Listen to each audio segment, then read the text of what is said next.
Sanctus, Sanctus, Sanctus Dominus Deus Sabaoth.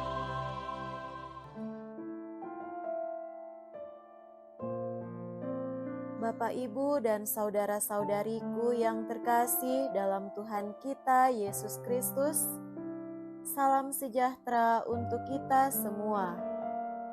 Berkat Allah yang Maha Kuasa senantiasa menyertai kita. Marilah kita mendengarkan dan merenungkan bacaan-bacaan kitab suci hari Rabu tanggal 13 Mei tahun 2026. Dalam nama Bapa dan Putra dan Roh Kudus. Amin. Bacaan pertama dari Kisah Para Rasul bab 17 ayat 15 dilanjutkan dengan ayat 22 sampai bab 18 ayat 1. Pada waktu itu, terjadilah kerusuhan di kota Berea.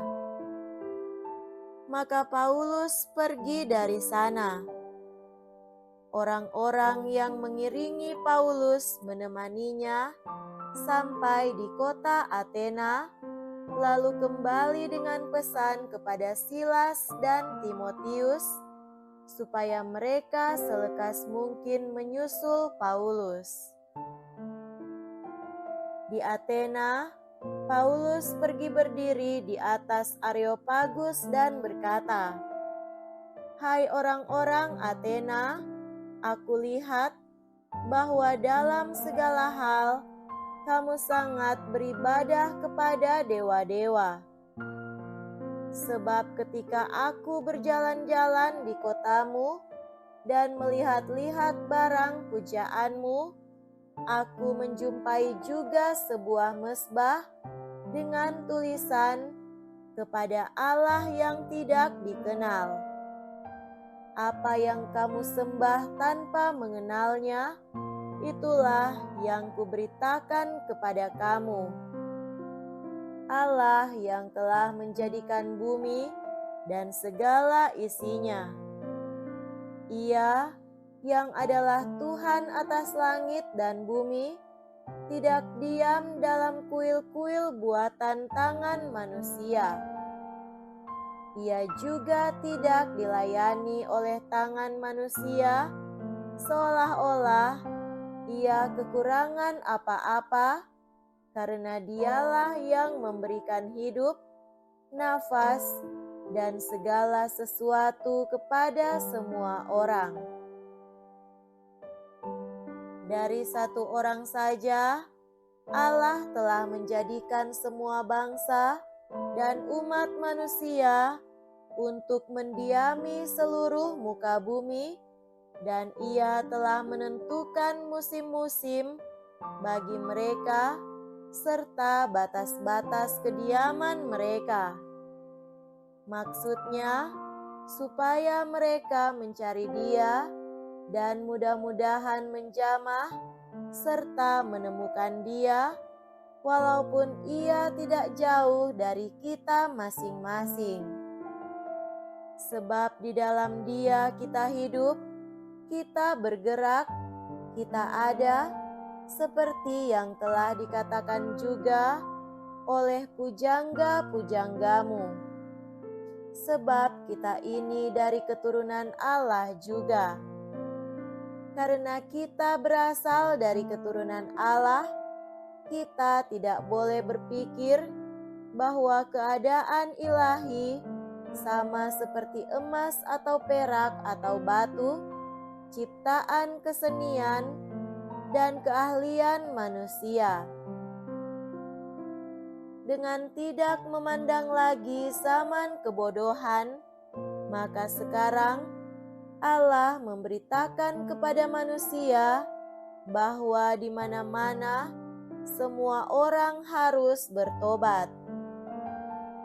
Karena Allah telah menetapkan suatu hari pada waktu mana Ia dengan adil akan menghakimi dunia dengan perantaraan seorang yang telah ditentukannya, sesudah Ia memberikan kepada semua orang suatu bukti tentang hal itu dengan membangkitkan orang itu dari antara orang mati.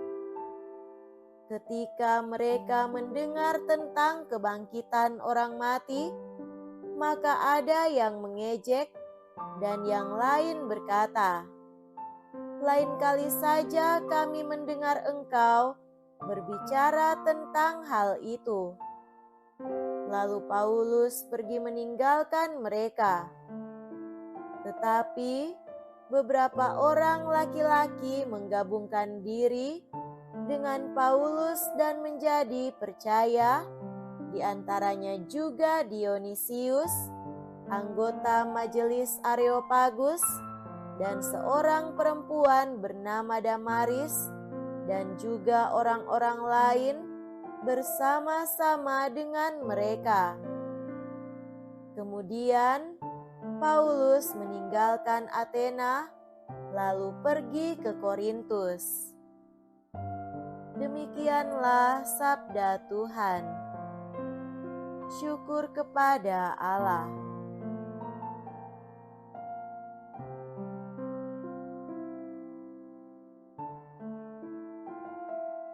Semoga Tuhan beserta kita sekarang dan selama-lamanya. Inilah Injil suci menurut Santo Yohanes. Dimuliakanlah Tuhan. Injil Yohanes bab 16 ayat 12 sampai 15. Dalam amanat perpisahannya, Yesus berkata kepada murid-muridnya, "Masih banyak hal yang harus kukatakan kepadamu, tetapi sekarang kamu belum dapat menanggungnya.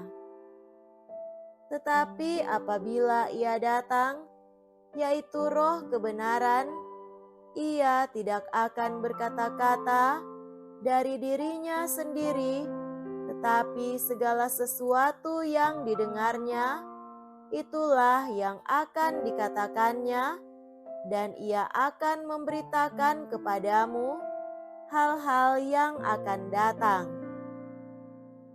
Ia akan memuliakan Aku, sebab Ia akan memberitakan kepadamu apa yang Dia terima daripadaku.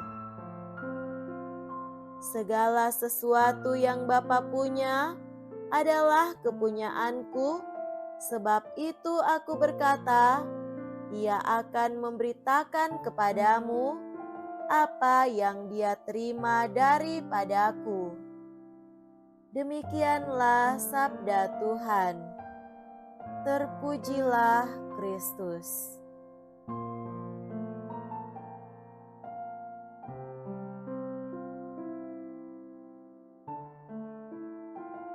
Saudara-saudariku yang terkasih dalam Tuhan kita Yesus Kristus, tema renungan kita pada hari ini adalah dipimpin Roh, bukan digeret ego. Apabila Ia datang, yaitu Roh kebenaran, Ia akan memimpin kamu ke dalam seluruh kebenaran.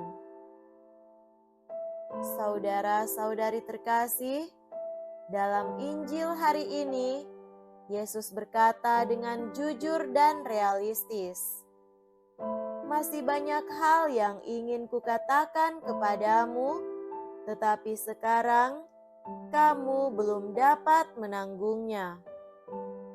Tuhan tidak pernah memaksakan kebenaran sekaligus.